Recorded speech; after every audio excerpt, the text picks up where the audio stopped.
ایران کی رجیم کو ختم کرتے کرتے اپنے لوگوں کو ہی خطرے میں ڈال دیا، اور اب جو گزرگاہ کھلی تھی اس کو واپس کھولنے کے لیے تحفظ فراہم کرنے اور سو کالڈ گارڈنگ کے لیے بھی رقم وصول کرنا چاہتے ہیں صدر ٹرمپ کی یہ خواہش اپنی جگہ ہے، لیکن CNN کے مطابق ایران اور عمان ایک ایسے مشترکہ منصوبے کے قریب پہنچ گئے ہیں ناظرین کہ جس میں اب نائے ہرمز میں بحری جہازوں کی آمد و رفت کا طریقہ طے پانے والا ہے۔ CNN کے مطابق اس نئے منصوبے کے تحت جو ابھی آخری شکل اختیار کر رہا ہے، سمندر میں 2 الگ الگ راستے کھلے رکھے جائیں گے۔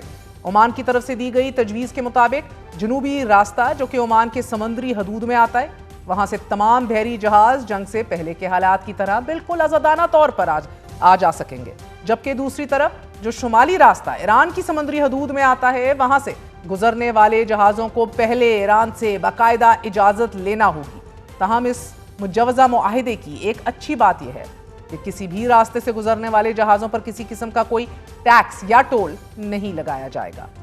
خبر رسال ادارے روئٹرز نے شپ ٹریکنگ کمپنی کیپلر کے اعداد و شمار کے حوالے سے رپورٹ کیا ہے کہ اتوار کے روز صرف 6 بحری جہاز ابنائے ہرمز سے گزرے، جو گزشتہ 5 ہفتوں کے دوران سب سے کم یومیہ تعداد ہے۔ تاہم ایران نے واضح کیا ہے کہ ابنائے ہرمز کے مستقبل سے متعلق فیصلہ ایران اور عمان کی مشاورت سے ہی ہونا چاہیے، کیونکہ دونوں ممالک اس اہم آبی گزرگاہ کے ساحلی ممالک ہیں۔ یہاں دلچسپ بات یہ ہے ناظرین کہ ایک طرف ایران ابنائے ہرمز کے مستقبل کو لے کر عمان کے ساتھ مذاکرات کر رہا ہے، اور شاید خلیج میں عمان وہ واحد ملک ہے کہ جو ایران کی مدد کر رہا ہے۔ آج ایران نے اسی ملک میں واقع ایک ریڈار تنصیبات کو تباہ کرنے کا بھی دعویٰ کیا ہے۔ ایرانی پاسداران انقلاب نے دعویٰ کیا ہے کہ امریکی حملوں کے بعد جوابی کارروائی میں سلطنت عمان میں ایک طویل فاصلے تک نگرانی کرنے والے فضائی FPS ریڈار اور بحری جہازوں کی نشاندہی کرنے والے ریڈار کو نشانہ بنا کر تباہ کر دیا گیا ہے۔ اہم بات یہ بھی ہے کہ برطانیہ، جو امریکہ ایران تنازع میں بطور فریق شامل ہونا ہی نہیں چاہ رہا تھا، بڑی سٹیٹڈ پوزیشن رکھی ہوئی تھی، دس از ناٹ آ وار، مگر اب برطانیہ نے ایرانی پاسداران انقلاب پر پابندی عائد کرتے ہوئے اسے اپنی سیکیورٹی کے لیے خطرہ قرار دے دیا ہے۔ پاسداران انقلاب پر پابندی کی خبر ایک ایسے وقت میں سامنے آئی ہے کہ جب واشنگٹن پوسٹ نے کویتی بندرگاہ پر ہونے والے ایرانی ڈرون حملے میں بچ جانے والے اہلکاروں کے امریکہ کی اعلیٰ فوجی کمان پر اعتراضات اور ریزرویشن سے متعلق رپورٹ شائع کر دی ہے۔ واشنگٹن پوسٹ نے دعویٰ کیا ہے کہ ایران اور امریکہ کے درمیان جنگ کے دوران 1 مارچ کو کویت میں ہونے والے ایرانی ڈرون حملے میں 6 امریکی فوجی ہلاک ہو گئے، جبکہ درجنوں زخمی ہوئے۔ اخبار کے مطابق یہ حملہ اس جنگ کے دوران امریکی فوج کو سب سے زیادہ جانی نقصان پہنچانے والا واقعہ ثابت ہوا۔ تاہم ان دعووں پر نہ پینٹاگون کا باضابطہ رد عمل سامنے آیا ہے اور نہ ہی ایران نے کوئی بیان جاری کیا ہے۔ واشنگٹن پوسٹ کے مطابق حملے میں بچ جانے والے متعدد امریکی فوجیوں نے اپنی فوجی قیادت پر سنگین الزامات عائد کرتے ہوئے کہا ہے کہ اعلیٰ فوجی حکام کو ممکنہ حملے کے خطرات سے متعلق پیشگی وارننگ دی گئی تھی، لیکن ان پر توجہ نہیں دی گئی تھی، جس کے نتیجے میں قیمتی جانوں کا نقصان اٹھانا پڑ گیا۔ رپورٹ میں یہ بھی کہا گیا ہے کہ امریکی کمانڈروں کو پہلے ہی آگاہ کر دیا گیا تھا کہ جس فوجی تنصیب کو ممکنہ طور پر نشانہ بنایا جا سکتا ہے وہاں حفاظتی انتظامات ناکافی ہیں اور وہ حملے کے لیے انتہائی غیر محفوظ ہے۔ اس کے باوجود صورتحال بہتر بنانے کے لیے مؤثر اقدامات نہیں اٹھائے گئے۔ واشنگٹن پوسٹ نے ایک امریکی اہلکار کے حوالے سے مزید دعویٰ کیا ہے کہ حملے کے فوری بعد سینئر فوجی کمانڈرز امدادی کارروائیوں کی نگرانی کرنے کی بجائے عمارت چھوڑ کر بھاگنا شروع ہو گئے اور زخمی اہلکاروں کو فوری طبی امداد فراہم کرنے اور انہیں محفوظ مقام پر منتقل کرنے کے لیے بھی مناسب انتظامات نہیں کیے گئے، جس سے صورتحال مزید خراب ہو گئی۔ رپورٹ کے مطابق متاثرہ فوجیوں اور عینی شاہدین نے واقعے کی مکمل اور شفاف تحقیقات کا مطالبہ کرتے ہوئے کہا ہے کہ معلوم کیا جائے کہ پیشگی اطلاعات کے باوجود حفاظتی اقدامات کیوں نہیں کیے گئے اور امدادی کارروائیوں میں مبینہ غفلت کی ذمہ داری کس پر عائد ہوتی ہے۔ سابق ایرانی سپریم لیڈر آیت اللہ خامنئی کی شہادت سے شروع ہونے والا ایران امریکہ تنازع گزشتہ 3 دنوں سے دونوں ممالک کی جانب سے ایک دوسرے پر حملوں کے بعد بظاہر حتمی مراحل میں داخل ہوتا دکھائی دے رہا ہے، اور ایسا لگ رہا ہے ناظرین کہ امریکہ ابنائے ہرمز کھلوانے کے لیے ایران پر حملے کرے گا مزید، اور ایران ابنائے ہرمز پر کنٹرول مضبوط اور محفوظ رکھنے کے لیے خلیجی ممالک پر حملے کر کے پریشر اور دباؤ بڑھائے گا تاکہ وہ امریکہ کو مجبور کر سکیں کہ وہ ایران پر حملہ روک دے۔ And this needs to come to an end۔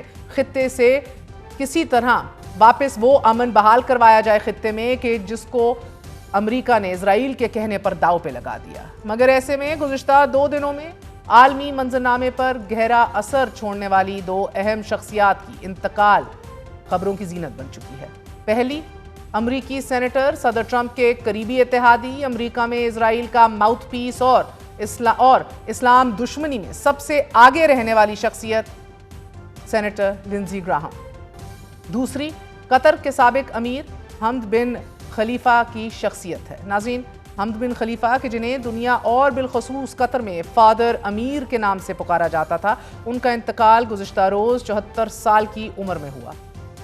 اس وقت ان کے بیٹے تمیم بن حمد الثانی امیر قطر ہیں اور اپنے والد کی طرح پوری دنیا میں اپنے اثر و رسوخ اور انفلوئنس کی وجہ سے پہچانے جاتے ہیں۔ 1995 میں امیر قطر بننے والے حمد بن خلیفہ نے 2013 میں قطر کی امارت اپنے بیٹے تمیم بن حمد الثانی کے حوالے کر دی، مگر عالمی میڈیا ان کی شخصیت کو مشرق وسطی کی اہم ترین شخصیات میں سے ایک قرار دیتی ہے۔ حمد بن خلیفہ الثانی کی وفات پر قطر کے اعلیٰ ترین حکومتی ادارے امیری دیوان نے اتوار کو یہ بتایا کہ سابق امیر شیخ حمد بن خلیفہ الثانی 74 برس کی عمر میں انتقال کر گئے ہیں۔ سوشل میڈیا پر جاری بیان میں بتایا گیا کہ اللہ کے فیصلے اور تقدیر پر پختہ ایمان کے ساتھ امیر کا دفتر قوم کے عظیم نقصان شیخ حمد بن خلیفہ الثانی کے انتقال پر سوگوار ہے۔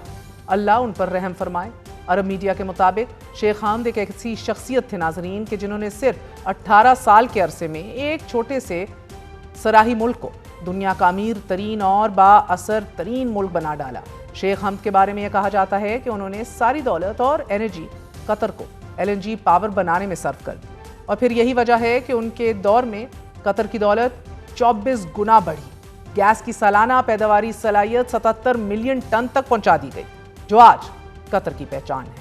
وزیر اعظم شہباز شریف اور نائب وزیر اعظم اسحاق ڈار نے ان کے انتقال پر افسوس کا اظہار کیا ہے، اور آج وزیر اعظم شہباز شریف اور سابق وزیر اعظم نواز شریف قطر کے دورے پر گئے ہیں کہ جہاں ان کی امیر قطر تمیم بن حمد الثانی سے ملاقات بھی متوقع ہے۔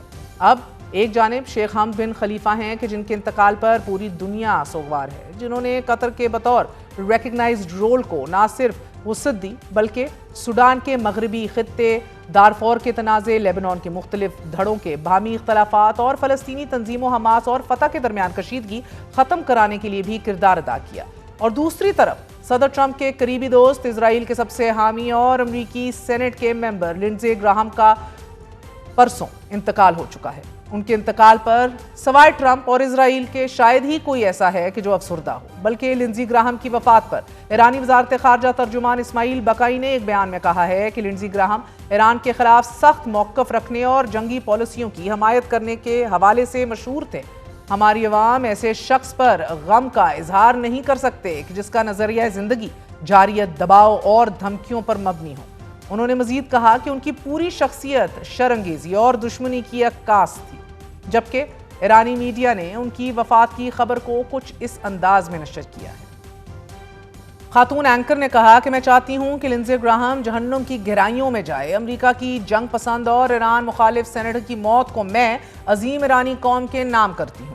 BBC نے لنزی گراہم کی شخصیت سے متعلق لکھا کہ وہ ٹرمپ کی مشرق وسطی پالیسیوں کے حمایتی، ایران مخالف اور اسرائیل کے کٹر حمایتی سمجھے جاتے تھے۔ لنزی گراہم نے بارہا تہران پر زیادہ سے زیادہ دباؤ ڈالنے کی پالیسی کی حمایت کی۔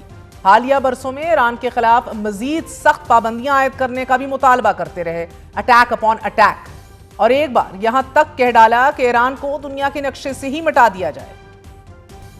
امریکی سینیٹر لنزی گراہم اسرائیل کے اس حد تک کٹر حمایتی تھے، بدبودار حمایتی تھے کہ انہوں نے ایک بار یہاں تک کہہ ڈالا کہ امریکہ نے دوسری جنگ عظیم میں ہیروشیما اور ناگاساکی پر ایٹم بم گرا دیا تھا، اور اب اسرائیل کو بھی بم دے دینا چاہیے تاکہ وہ اس جنگ کو جیت سکے جو اس کے خلاف لڑی جا رہی ہے۔ ناظرین، اسی طرح لنزی گراہم نے ایک اور تقریر میں یہ کہا کہ اگر ہم یعنی کہ امریکہ اسرائیل کی امداد بند کرنے کا سوچیں تو خدا امریکہ کا ہی پلگ پل کر لے، اور آج اللہ نے انہی کا پلگ پل کر لیا۔ چھوٹا سا وقفہ، we're going to be right back, stay with us۔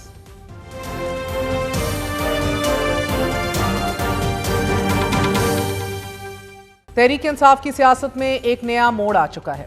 Alima Khan Imran Khan کی رہائی کے لیے اسٹریٹ موومنٹ کا باقاعدہ آغاز کر چکی ہیں۔ اڈیالہ جیل کے باہر کارکنوں کہ دھرنے کے خاتمے کے اعلان کے بعد علیمہ خان نے خیبر پختونخوا میں موبلائزیشن مہم کا اعلان کیا۔ علیمہ خان گزشتہ 48 گھنٹوں سے ہنزہ میں ہیں اور ان کا بظاہر یہ سفر اپنے پوتوں سے ملنے چترال جانے کے لیے تھا، لیکن یہ ایک عوامی استقبالی ریلی کے طور پر سامنے آ رہا ہے۔ چکدرہ سے چترال تک کا سفر عمومی طور پر 5 گھنٹے میں پورا ہو جاتا، لیکن علیمہ خانم کی استقبالی ریلی 11 گھنٹے میں چترال پہنچی۔ تمگرہ میں MNA شبیر خان اور MPA شفیع اللہ نے استقبال کیا، پھر یہ قافلہ واڑی اپردیر درویش سمیت تقریباً 20 مقامات پر رکا بھی اور پھر چترال جا کے اینڈ آف اس لمبے سفر کے پہنچا۔ اب علیمہ خانم نے اپردیر کے علاقے صاحب آباد پہنچنے پر تحریک انصاف کے کارکنوں سے خطاب کیا، کیا کہا ملاحظہ کیجیے۔ دیکھیں، ہم تو صرف فیملی ہیں، ہم پارٹی نہیں ہیں، لیکن ہم بہنیں ہیں اور ہم کھڑے رہیں گے۔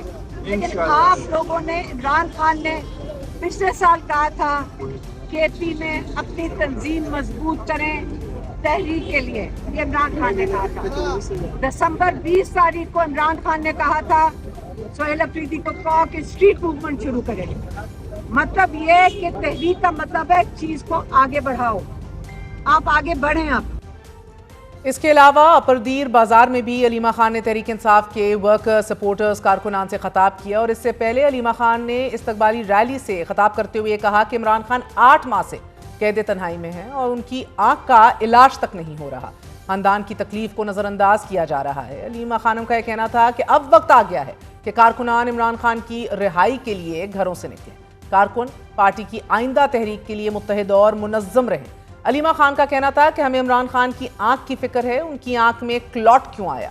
تحریک چلانے کا مطلب اس حکومت پر پریشر ڈالنا ہے تاکہ ان کا علاج ہو سکے۔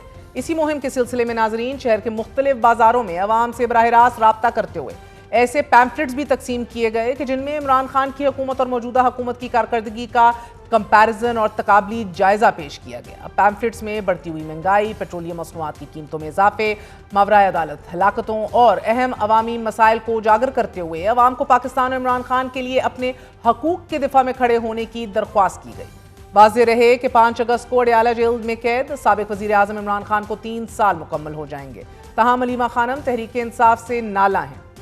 وہ 2 ٹوک الفاظ میں کہہ چکی ہیں کہ جب عمران خان نے جنید اکبر کو جماعت کی تنظیم سازی اور سہیل افریدی کو عمران خان کو قید تنہائی میں ڈالنے کی صورت میں خیبر پختونخوا بند کرنے کے احکامات جاری کیے تھے تو عمل درآمد کیوں نہیں ہوا؟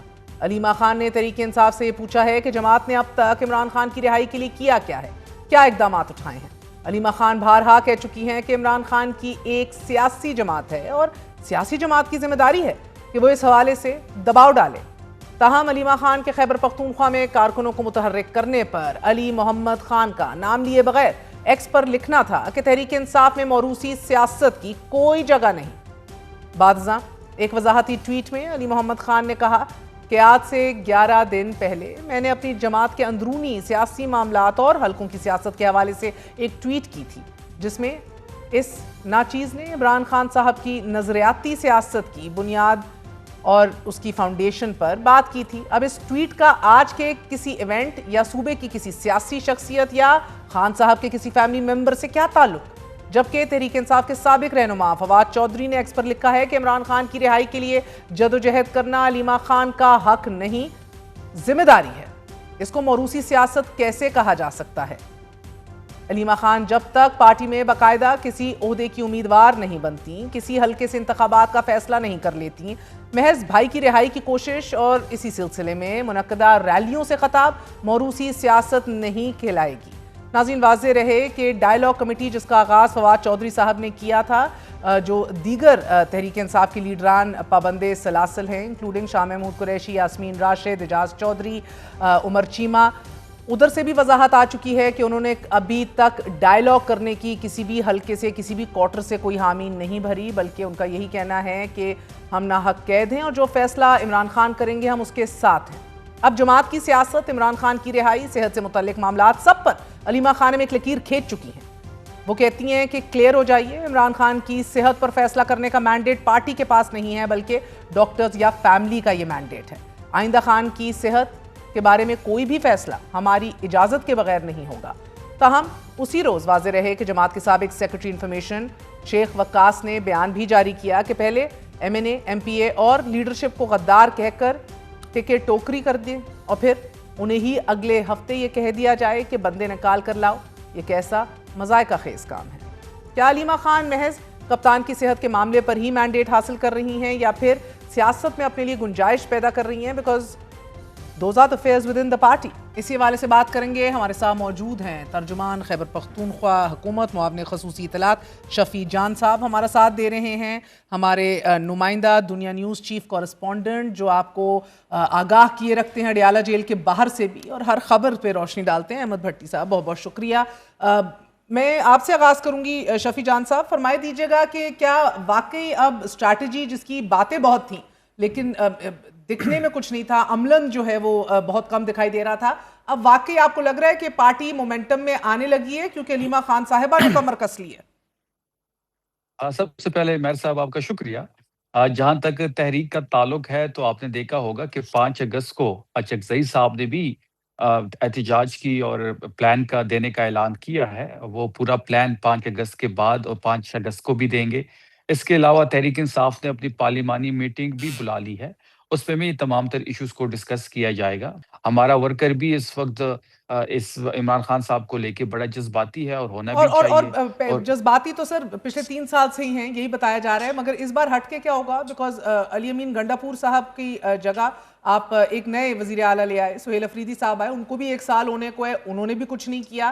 سو علیمہ خان صاحبہ خود کہہ رہی ہیں کہ جنید اکبر کو بھی 20 سال ہو گئے احکامات ملے عمران خان کے، انہوں نے بھی کچھ نہیں کیا۔ یہ کام تو علی امین گنڈاپور کے ہوتے ہوئے بھی ہو سکتا تھا، تو ان کو ہٹانے کا مقصد کیا تھا؟ وہ بھی ابھی بیٹھے رہتے کہ بھئی فیصلہ کرنا ہے اچکزئی صاحب نے، لیکن ان کو ہٹایا گیا۔ لیکن ایک بات سمجھنی ہوگی کہ علی امین گنڈاپور صاحب کو قیادت نے نہیں ہٹایا، عمران خان صاحب نے ہی ان کو نامزد کیا تھا اور عمران خان صاحب نے ہی ہٹایا۔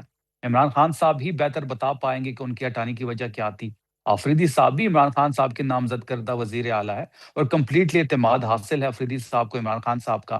جو ذمہ داری آفریدی صاحب کو دی گئی، آفریدی صاحب کمپلیٹلی تیار ہے۔ خیبر پختونخوا کی تحریک انصاف ہو، وہ کمپلیٹلی تیار ہے۔ ہم نے پیغام بھی اندر بھجوا دیا تھا۔ اب جو اختیار ہے وہ اچکزئی صاحب کے پاس ہے اور وہ جو بھی فیصلہ کریں گے، آفریدی صاحب تمام تحریک انصاف ان کے پیچھے کھڑی ہوگی۔ لیکن اچکزئی صاحب سے جب بھی ہماری اس بارے میں بات ہوئی ہے، اس بارے میں ہماری ملاقات ہوئی ہے، انہوں نے کیٹیگوریکلی یہ بات کہی ہے کہ مذاکرات اور تحریک کی جو ذمہ داری ہے وہ میرے پاس ہے اور اس کا اعلان بھی میں ہی کروں گا۔ جب عمران خان صاحب نے یہ ذمہ داری ان کو دے دی ہے، ہم عمران خان صاحب کے حکم کے تابع ہیں، وہ جو بھی فیصلہ کریں گے ہم ان کے پیچھے کھڑے ہوں گے۔ دیکھیے آپ اچکزئی صاحب کو اگر آج لیڈر آف اپوزیشن ہے تو وہ تحریک انصاف کی وجہ سے ہے۔ تحریک انصاف کے تمام MNAs نے ان کو ووٹ دیا۔ اگر آج تحریک انصاف اچکزئی کے نام سے آپ ہٹا لیں، وہ لیڈر آف اپوزیشن نہیں بن پائیں گے۔ پھر 5 مہینے اس فیصلے کے ساتھ ہم سٹک رہے، آفریدی صاحب نے اسٹریٹ موومنٹ چلائی، پریشر بڑھا تو نوٹیفیکیشن ہوا۔ اچکزئی صاحب اگر آج اس کرسی پہ بیٹھے ہیں تو عمران خان صاحب کے مرہون منت ہے۔ ٹھیک ہے، اور علیمہ خان صاحبہ اچکزئی صاحب کی اجازت لے کر گئی ہیں خیبر پختونخوا اور یہ اسٹریٹ موومنٹ کا آغاز کیا؟ دیکھیے وہ ان کی بہن ہے اور ہر تحریک انصاف کے ورکر کی، رہنما کی، MNA کی، MPA کی، ان کی فیملی کی یہ ذمہ داری بنتی ہے کہ وہ عمران خان صاحب کے حق کے لیے آواز اٹھائے۔ ان کی بنیادی جو سہولیات اس وقت جو مگر نہیں دی باقی جا رہی، ورکر اور لیڈرشپ اور آپ سب تو کر نہیں رہے نا، بہن نے آغاز کر دیا۔ میں تو نہیں کہہ رہی برا یا اچھا ہے، گو کہ آپ کے اپنے بڑے بڑے نام کہہ رہے ہیں کہ ہم موروثی سیاست میں بلیو نہیں کرتے۔ ان کا قدم بھار کے رکھا، پہلی اس میں عدم اعتماد کا اعلان کر دیا۔ یہ موروثی سیاست نہیں ہے، یہ ان کی ذمہ داری ہے اور ہر تحریک انصاف کی ورکر کی ذمہ داری ہے، ہماری بھی ذمہ داری ہے، ہر MNA MPA کی ذمہ داری جو ہے۔ ہر MNA MPA پوری نہیں کر رہا تو بہن کر رہی نہیں کر رہا ہے، وہ کر رہا ہے ہر MNA اپنی MNA آپ دیکھ رہے سواتی ہیں میں جو کیا بھی سر، بہت کوشش کی اور لوگ آ کے باہر بیٹھے، خیبر پختونخوا کی اپنی پولیس نے ان کو چلتا کیا۔ اگر آپ مجھے بات نہیں کرنے دیں گے پھر تو بات نہیں کریے سر، I'm just trying to make some sense out of this, some نہیں، method to this madness۔ اگر آپ اپنا تجزیہ پیش کرنا ہے تو کر دیں۔ دیکھیں جہاں تک MNA MPA کی بات ہے یا ہماری لیڈرشپ کی بات ہے، دیکھیں جو بھی ٹاسک ہمیں دیا گیا ہم نے اس کو کمپلیٹ کیا۔ اگر آپ علی امین صاحب کے ٹائم میں دیکھ لیں کہ جو بھی ٹاسک دیا جاتا تھا، ڈی چوک پہنچنا تھا، اسلام آباد پہنچنا تھا، ہم پہنچے ہیں۔ آفریدی صاحب کے ٹائم میں جو ہے وہ اسٹریٹ موومنٹ کی ذمہ داری ان کو دی گئی اور تحریک کی ذمہ داری اچکزئی صاحب کو دی گئی، اور جو تاریخی اسٹریٹ موومنٹ چلائی گئی پنجاب میں، سندھ میں، بلوچستان میں، حالات آپ کے سامنے تھے اور میس موبلائزیشن خیبر پختونخوا میں آج بھی ہو رہی ہے۔ اب میری لیڈر نے یہ فیصلہ کر لیا ہے کہ اچکزئی صاحب ہی اس کو لیڈ کریں گے اور وہی تحریک کے حوالے سے جو بھی فیصلہ ہوگا وہ لیں گے۔ تو ہم اس کے حکم کے میں تابع ہیں. سمجھ گئی ہوں وہ سر، جو مگر میں فیصلہ سمجھ گئی کریں تو گے آپ نے ہم ان کے اسٹیبلش پیچھے کر کھڑے دیا ہیں. شفیع. میں تو سمجھنا چاہ رہی ہوں کہ that being said in the process جو بیک وقت سائملٹینیسلی علیمہ خان صاحبہ باہر نکلی ہیں، وہ کیا اسٹریٹجی ہے، اس کے پیچھے کون کون کھڑا ہے، اور وہ جب آگے نکلے گی اور مومنٹم اگر پکڑ گئی تو کیا ہوگا؟ اچکزئی صاحب ول جوائن ان اور will he just be a viewer sitting on the side lines, یا وہ اپنا کچھ شروع کر دیں گے؟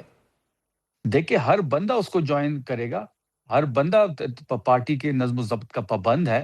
اچکزئی صاحب کو بھی اگر یہ چیز ان سے بات کریں، دیکھیں ہماری پارلیمانی میٹنگ جب ہوگی تو ساری چیزیں کھل کے آ جائیں گی، لائے عمل سامنے آ جائے گا. دیکھیں تمام تر لوگ جو بھی عمران خان صاحب کے لیے آواز اٹھا رہے ہیں، ہر بندے کو اس کو سپورٹ کرنا چاہیے. Okay, and I will come back to this for a minute. Sir مجھے بھٹی صاحب بتائیے یہ کیا ہو رہا ہے ایگزیکٹلی؟ کل پہلا منگل ہے جو علیمہ خان صاحبہ نے کال دی ہے کہ اب کوئی نہ آیا کرے، ہم دونوں ہم بہنیں ہی کافی ہیں ادھر اور آپ اپنے اپنے حلقوں میں جائیں. تو کل وہ نہیں بنیادی طور پہ یہ دوسرا فیز ہے علیمہ خان کے مطابق کہ ان کی تحریک کا، کہ پہلے فیز میں اڈیالہ جیل کے باہر جو لوگ اکٹھے ہوتے تھے وہ گرفتار ہوئے، رہا ہوئے، پھر گرفتار ہوئے، پھر رہا ہوئے اور پھر یہاں آئے. ان کے خیال میں پنجاب اس وقت تیار ہو چکا ہے اڈیالہ کے باہر بیٹھنے سے، اور ان کی تیاری مکمل ہو چکی ہے. وہاں انہوں نے احکامات دیے اپنے جتنے بھی لوگ تھے ان کا کہ آئندہ منگل کو یہاں کوئی نہیں آئے گا، بلکہ اپنے اپنے علاقوں میں جائیں اور وہاں پہ اپنے اسٹریٹ موومنٹ کا آغاز کریں، موبلائز کریں لوگوں کو. اور کل کے لیے جب وہ یہاں سے چترال گئیں تو 4 یا 4.5 5 گھنٹے کا یہ سفر ہے، یہ چکدرہ سے لے کر وہاں تک کا، لیکن 11 گھنٹے میں مکمل ہوا. اور اس کے لیے پہلے کوئی کال نہیں تھی. عمومی طور پہ جو ہماری اطلاعات ہے اس کے مطابق چکدرہ میں یہ رکتی ہیں، وہاں ناشتہ ہوتا ہے 10-11 بجے. وہاں پہ ان کے ایک پرانے کارکن ہیں ڈاکٹر شفقت ایاز اور اعجاز خان، جو عمران خان صاحب کے قریبی ساتھی بھی رہے ہیں، وہ ہوتے ہیں. ان کے ساتھ فیملیز کے ساتھ ایک وہ ناشتہ ہوتا چلی جاتی ہے. جب وہاں سے نکلی تو انہوں نے کہا ہم آپ کے ساتھ جائیں گے. اور جیسے یہ سوشل میڈیا پہ اس کی تصویریں آئیں تو آگے لوگ اکٹھے شروع ہونا ہو گئے، اور تقریباً 20 سے زائد جگہوں پر ان کا استقبال ہوا. کیونکہ ابھی جیسے Shafi can correct me if I am wrong, مجھے تو یہ سمجھ آئی جو ہمیں ٹاسک ملے گا تو ورسز پہل کرنا، انیشیٹو لینا، وہ تو علیمہ خان صاحبہ لے رہی ہیں. انہوں نے لے لیا، اور انہوں نے اس وجہ سے لیا کہ ان کا ہمیشہ سے یہ تھا کہ اڈیالہ کے باہر 10,000 لوگ، اور انہوں نے کارکنوں کو کبھی بھی نہیں بلایا. انہوں نے یہ کہا تھا کہ اراکین پارلیمنٹس اور سینٹ کے لوگ، M P as, Khyber Pakhtunkhwa assembly کے لوگ اور عہدیدار پارٹی آ رہے تھے. انہوں نے کہا کہ 10,000 لوگ کبھی پورے نہیں ہوئے نا آج تک نہیں. آپ بھی خود، میں تو آپ کو اڈیالہ جیل کے باہر ہی پایا ہے پچھلے مہینہ در مہینے سالوں سے. آپ نے زیادہ سے زیادہ جو کراؤڈ بنا ہے 1300 تک کیا ہے، اس سے اوپر نہیں گیا. اور آپ نے اوور ٹائم اس کو بڑھتے دیکھا ہے، گھٹتے دیکھا ہے؟ اس میں یہ ہوتا تھا کہ موسم کا بھی اثر ہوتا تھا، جو اینڈ پہ پولیس ہر منگل کی یہ سچویشن تھی. ٹھیک ہے. اور بہنیں اور وہ لوگ ہوتے تھے، جمعرات کو تو اب تو وہ صورتحال ہے کہ اس جو نام دیتے ہیں وہ بھی غیر معروف نام آ گئے ہیں. اس میں پہلے ہوتا تھا بڑے بڑے نام آتے تھے جمعرات کو. اب تو یہ پارٹی کے اندر بھی ہمارے جو ذرائع ان سے بات ہوئی تو انہوں نے کہا کہ آپ کیا کر رہے ہیں، کس طرح کے لوگوں کے نام دے رہے ہیں، ان لوگوں کو جانتا نہیں، لسٹ ہی نہیں اپروو ہونی، اندر کسی نے جانا ہی نہیں ہے. اور کئی دفعہ یہ ہوا کہ بعض بڑے نام آئے ہی نہیں وہاں پہ جمعرات کو جب بلائے گئے. جمعرات has been a no show for a long time. حالانکہ علیمہ خان نے یہ کہا تھا کہ ہمارے پاس 2 دن ہیں، منگل اور جمعرات. کل علیمہ بھی نہیں آئیں گی، کل علیمہ خان بھی نہیں آئیں گی، وہ چترال میں ہیں. چترال میں علیمہ خان صاحبہ نے ایک کہتے ہیں نا کھڑے ہوئے پانی میں ذرا حرکت لانے کی کوشش کی ہے. خود تو نہیں اریسٹ ہو جائیں گی؟ اپنے بھی بڑے کیسز بھگت. ابھی تو وہ 11 اگست تک تو کیس کی سماعت آگے گئی ہے. جج امجد سے انہوں نے کہا مجھے اپنے پوتے پوتیوں سے جی، وہ آخری سماعت تک جب وہ چل رہا تھا، انہوں نے فتح اللہ برقی ان کے گواہ کے طور پر پیش ہوئے تو درمیان میں مکالمے بھی ہوتے رہے جج صاحب کے ساتھ. تو علیمہ خان صاحبہ نے یہ کہا کہ جج صاحب فیصلہ ہونے سے پہلے 5-6 دن دیجیے گا، میں نے اپنی پوتیوں سے ملنے جانا ہے. تو انہوں نے پوچھا یہ کہاں رہتی ہیں؟ تو انہوں نے کہا جی ہنزا میں ہوتی ہیں. تو یہ کل 19 سے ملنے گئی تھیں. مجھے کوئکلی بتائیے گا ذرا شفیع جان صاحب، علیمہ صاحبہ آخری دفعہ جب لوگوں سے مخاطب تھیں خیبر پختونخوا میں تو علی امین گنڈاپور چیف منسٹر تھے اور ان کو پتہ بھی نہیں تھا. اور ہماری یہی خبر تھی کہ he wasn't very happy and she also wasn't very happy with him. یہ تو کوئی سیکرٹ تھی نہیں، وہ تو ان سے خوشی نہیں تھی. مگر ہم نے یہ ہٹ کے دیکھا کہ اس بار سہیل افریدی ان کے ہمراہ کھڑے تھے، شانہ بشانہ کھڑے تھے، ان کو لے کے جا رہے تھے.